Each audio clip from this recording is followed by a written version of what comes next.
lovely students, welcome to the YouTube channel. The name is सहज coaching centre. मैं सायरा. आज हम करने जा रहे हैं स्टार्ट ऑफ क्लास 10th.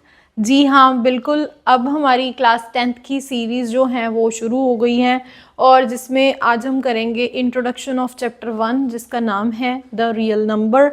ये फर्स्ट चैप्टर है और जैसे कि आपको पता ही है कि हम कोई भी चैप्टर स्टार्ट करते हैं सबसे पहले उसका इंट्रो वीडियो हमारे चैनल पे उसका ज़रूर आता है सो दैट कि आपको जो चैप्टर है वो इजी हो जाए. उसमें जो बेसिक कंसेप्ट्स होते हैं चैप्टर में वो मैं अपने इंट्रो पार्ट में करवा देती हूँ.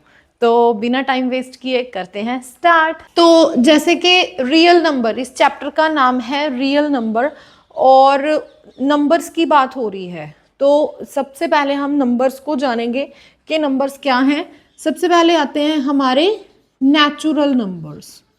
नेचुरल नंबर कौन से हैं बेटा? अभी आप क्लास 10th में आ गए हो, आपको सबको पता ही होंगे कि नेचुरल नंबर स्टार्ट होते हैं 1 से, 2 से, 3 से, 4 एंड देन सो ऑन. मतलब 1 से स्टार्ट होते हैं और सो ऑन, वो सारे नेचुरल नंबर होते हैं. और नेचुरल नंबर्स के बाद हमारे कौन से नंबर आते हैं? फिर आते हैं हमारे होल नंबर. होल नंबर कहाँ से स्टार्ट होते हैं? It starts from 0, 1, 2, 3 and so on, right. और इसके बाद हमारे आते हैं इंटीजर्स.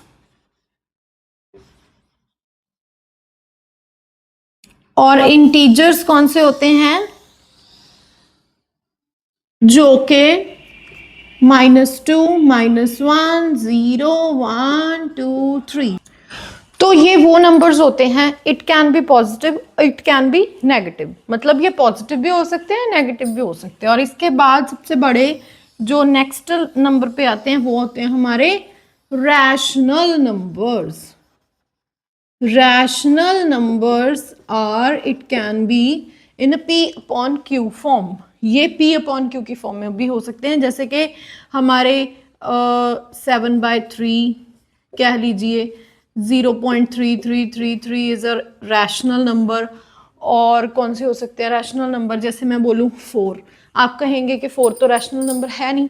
क्यों नहीं है? 4/1 होता है. मतलब अगर हम किसी के नंबर के नीचे 1 नहीं लगा रहे पर उसके नीचे 1 तो होता ही है ना. अगर हम किसी भी डिजिट को लिखते हैं तो ये P/Q की फॉर्म में है. ये हमारा रैशनल नंबर है.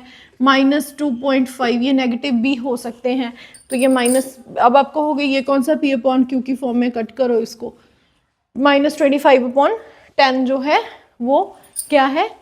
Rational number. नेगेटिव भी हो सकते हैं, पॉजिटिव भी हो सकते हैं, डेसिमल की फॉर्म में भी हो सकते हैं, P/Q की फॉर्म में तो होते ही होते हैं. और ये होते हैं हमारे सारे के सारे ये 4 नंबर्स. इररैशनल नंबर, ये थोड़े से इन नंबर से रूठे होते हैं क्योंकि ये ना तो रैशनल होते हैं, ना इंटीजर होते हैं, ना होल नंबर होते हैं, ना नेचुरल नंबर होते हैं. और इररेशनल नंबर वो नंबर्स जैसे कि जो अंडर रूट में है, जैसे कि 15, पाई, और मैं बोलूँ 0.414243 एंड सो ऑन.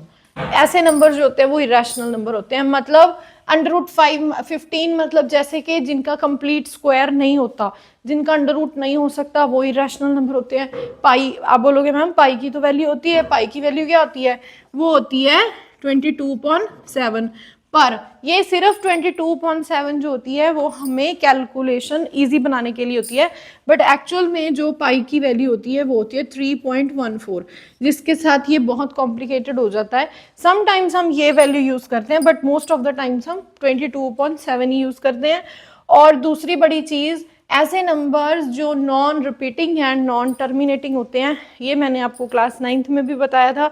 जो नंबर रिपीट मतलब नॉन रिपीट, मतलब ये 4-1 आ गया, 4-2 आ गया, 4-3 आ गया, वापस से रेपिटेशन नहीं. जैसे रैशनल नंबर में ये देखिए 0.33333 रेपिटेशन हो रही है. तो ये कौन से होते हैं? जिनको ना तो टर्मिनेट किया जा सकता है, non terminating and non repeating, ना ही वो नंबर रिपीट होते हैं. ऐसे नंबर्स जो क्या कहलाते हैं? Irrational numbers. और इन सारों में रियल नंबर्स कहाँ है जो चैप्टर का नेम है? तो मैं आपको बता दूं कि ये सारे numbers including rational, irrational, integer, whole, natural number, all are the real numbers. सबसे बड़ी बात जो होती है, हमें होल नंबर और नेचुरल नंबर के रिलेटेड क्वेश्चन आ जाता है। समटाइम्स 1 नंबर का क्वेश्चन होता है और most of the time student इसमें कंफ्यूज होते हैं कि वो पूछा जाता है उसमें कि are the natural numbers are whole numbers, और उसमें आंसर क्या होता है, yes, all natural numbers are the whole numbers. तो फिर नेक्स्ट क्वेश्चन आता है, are the whole numbers are natural numbers? No, all whole numbers are not natural numbers because whole number is starts from the zero and zero is not a natural number, so all whole numbers are never be natural numbers। तो ये छोटा सा एक 1 mark का question होता है, इसी topic में से आता है और बहुत इंपॉर्टेंट है और जनरली गलत कर देते हैं स्टूडेंट्स। यस, तो इसी चैप्टर में हमारा नेक्स्ट टॉपिक आता है composite numbers. Composite numbers and prime number, जो कि हम बहुत बेसिक प्राइमरी क्लासेस से करते आ रहे हैं। Composite and prime number. Prime number कौन से होते हैं?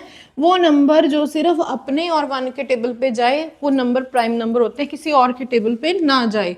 रूठे हुए नंबर भी हम तो किसी के साथ बात ही नहीं करेंगे, जैसे कि 2, 3, 5, 7, 11, इस तरह से। मतलब अब देखिए 2 जो है वो अपने नंबर अपने ही टेबल पे जाता है, किसी और के साथ नहीं जाता। 3 जो है वो अपने ही टेबल पे जाता है, किसी और के साथ नहीं जाता। 5, 7, 11, 13, 17, 19 सो ऑन, ऐसे नंबर्स क्या कहलाते हैं? Prime numbers. और कंपोजिट नंबर्स कौन से होते हैं? The rest of the numbers are known as a composite numbers. जो प्राइम नंबर्स नहीं है वो कंपोजिट नंबर्स हैं। एक सबसे बड़ी कंफ्यूजन जो रहती है वो रहती है 0 एंड 1 के बीच। 0 and 1 nor composite neither prime. ये ना तो कंपोजिट नंबर है और ना ही प्राइम नंबर है। 0 एंड 1 ये दोनों ही अलग कैटेगरी के हैं। यस, तो इसके बाद नेक्स्ट आ जाते हैं को प्राइम फैक्टर्स। डेफिनेटली ये सबने बहुत छोटी क्लासेस में पढ़े हैं, बट ये अभी मैं आपसे 10th क्लास में हो गए, अब से पूछा जाए कि ये को प्राइम फैक्टर्स कौन से होते हैं, सब माइंड वॉश हो चुका है, तो हम उन चीज़ों को थोड़ा सा रिपीट कर रहे हैं। तो को प्राइम फैक्टर वो होते हैं जैसे कि 2 एंड 3 और 7 एंड 11 और 13 एंड 11 लगा लीजिए, 4 एंड 5, नहीं 4 नहीं आ सकता, 4 is not a prime number. 3 and 5, मतलब ऐसे 2 प्राइम फैक्टर जो इकट्ठे जो हैं किसी के टेबल में नहीं जा रहे, ठीक है। मतलब ये 2 क्या है और 3 क्या है, दोनों प्राइम नंबर है, तो को प्राइम फैक्टर हो गया। और इसके बाद 7 और 11 क्या है, ये भी हमारा प्राइम फैक्टर हो गया, तो इनको क्या बोलते हैं, को प्राइम फैक्टर्स। नेक्स्ट टर्म जो हम इस चैप्टर में पढ़ेंगे वो होगी प्राइम फैक्टराइजेशन। प्राइम फैक्टराइजेशन, इसका मतलब क्या है? जब सपोज 8 है, 8 के प्राइम फैक्टराइज कीजिए। 8 का क्या होगा, छोटे से छोटे टेबल पे हमने इसको फैक्टराइज करना है। 2 पे गया कितना आ गया 4, अगेन 2 पे गया कितना आ गया 2, अगेन 2 पे गया कितना आ गया 1, तो दैट मीन्स ये इसकी क्या है, प्राइम फैक्टराइजेशन। तो हम 2 की पावर 3 इसको इस तरीके से भी लिख सकते हैं। और अगर यहीं पे कोई बड़ा नंबर आ जाए तो क्या होगा, 8000 अगर मैं बोलूँ तो क्या आ जाएगा, तो 8000 की अगर हम प्राइम फैक्टराइजेशन 2 पे छोटे से छोटे वैल्यू पे करेंगे तो 2 पे गया 4000, इसके बाद 2 पे गया 2000, फिर 2 पे गया 1000, डिवाइड करते जाना है, फिर 2 पे गया 500, फिर 2 पे गया 250, फिर 2 पे गया 125, फिर 2 पे नहीं जा सकता, फिर 5 पे जाएगा, 5 पे गया 25, 5 पे गया 5, अगेन 5 एंड देन 1। तो ये इसकी क्या हो गई, सारी की सारी प्राइम फैक्टराइजेशन। 1 2 3 4 5 6, 2 की पावर 6 इंटू 5 की पावर 3। और जो नेक्स्ट हम करेंगे वो करेंगे हम LCM and HCF. Suppose 510 and 96, इन दोनों का एलसीएम निकाल रहा है। एलसीएम तो कैसे करोगे, यहाँ पे आप 510 एंड 96, इसको आप हाइफन भी डाल सकते हो, कॉमा भी डाल सकते हो, एज यू विश, जो आपको अच्छा लगे, इस तरह से होता है। तो दोनों को देखो कौन से टेबल पे जाएंगे, ये भी इवन नंबर है, ये भी इवन नंबर है, तो ऑब्वियसली 2 पे जाएगा, तो इसको करिए डिवाइड, और ये गया 2 पे, ये गया 5 पे, ये गया अगेन 5 पे, और ये गया 4 पे, ये गया 8 पे। अब ये 2 के टेबल में ये नहीं जाएगा, ये जाएगा, तो 2 पे ले लेंगे। और अभी ये 255 को हम एज इट इज लिख लेंगे, और इसको क्या करेंगे, ये गया 2 पे और ये गया 4 पे, ठीक है जी। इसके बाद फिर ये फिर से 2 पे जाएगा, ये गया 255 और ये गया 12 पे, फिर ये 2 पे जाएगा 255 और ये गया 6 पे, ठीक है। 3 पे 24 जाता है, 8 ज़र एंड 5 ज़र, ये गया 2 पे, फिर अगेन ये 2 पे, ये गया 85 और ये गया 1 पे। अब ये 5 पे गया 17, अभी ये गया 1 पे, 17 अभी गया प्राइम फैक्टर बन गया हमारा 17 1, देन एंड, ठीक है। तो मतलब इसका एलसीएम निकालना हो तो 1 2 3 4 5, 2 की पावर 5 मल्टीप्लाई 3 एक ही बार है, फिर 5 एक ही बार है, 17, 2 की पावर 5 का मतलब होता है 32, 5 3 ज़र 15 मल्टीप्लाई बाय 17, और करके यहाँ से एलसीएम निकल जाएगा। और अगर यहीं पे हमने एचसीएफ निकालना हो तो कैसे निकालोगे, एचसीएफ हमेशा अलग अलग निकलता है, जैसे 510 इसको हम अलग से लिखेंगे, इसका अलग से प्राइम फैक्टराइजेशन होगा। तो इसमें सबसे पहले ये गया 2 पे, ये आ गया 255, और इसके बाद ये गया 5 पे, ये नहीं 5 से पहले ये 3 पे भी जा रहा है, 3 पे, और ये 3 पे कितने पे जा रहा था, 85 पे। अब इसके बाद ये गया 5 पे, फिर ये 17 पे, 17 एंड देन 1, और इसके बाद अभी यहाँ पे 96 को अलग से प्राइम फैक्टराइज करेंगे।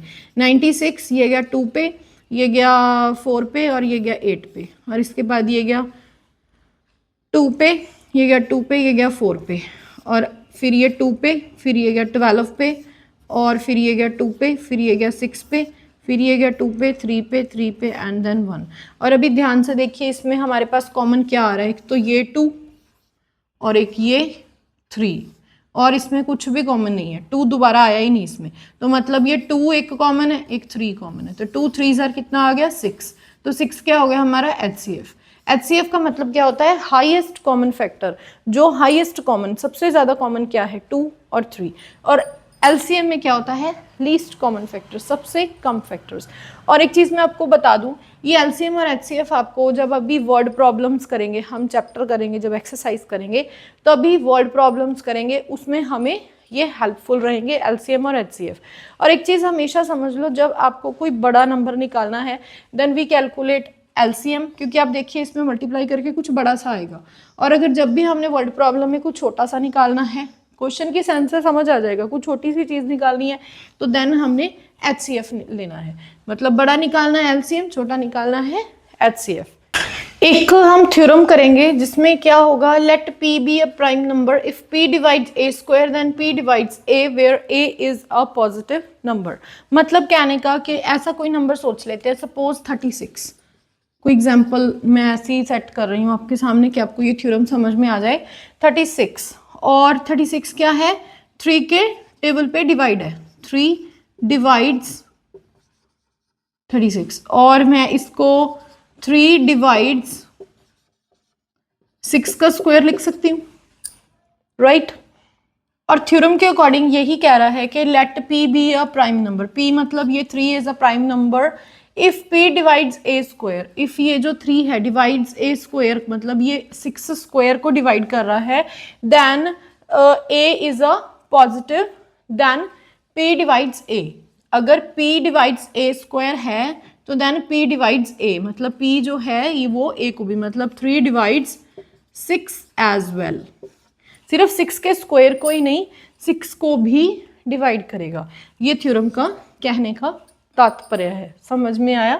3 डिवाइड्स अगर आपके 6 स्क्वायर को, मतलब जिस नंबर को कर रहा है वो उसको भी डिवाइड करेगा। और आप एक और एग्जांपल ले लूँगी, ऐसे 2 डिवाइड्स 4 का स्क्वायर फॉर एग्जाम्पल, तो then 2 divides 4 as well according to this theorem. ये थ्योरम ये कहना चाहती थी। और ये था हमारा introductory part of this intro topic of the chapter real numbers. और मिलते हैं हम नेक्स्ट वीडियो में with the exercise 1.1 of this chapter. और जिन्होंने अभी तक चैनल को सब्सक्राइब नहीं किया है, चैनल को सब्सक्राइब कर दीजिए और बेल आइकन को प्रेस कर दीजिए, ताकि अब 10th क्लास के आने वाले वीडियोस की नोटिफिकेशन आपको टाइम टू टाइम मिलती रहे। Thank you for watching. Bye.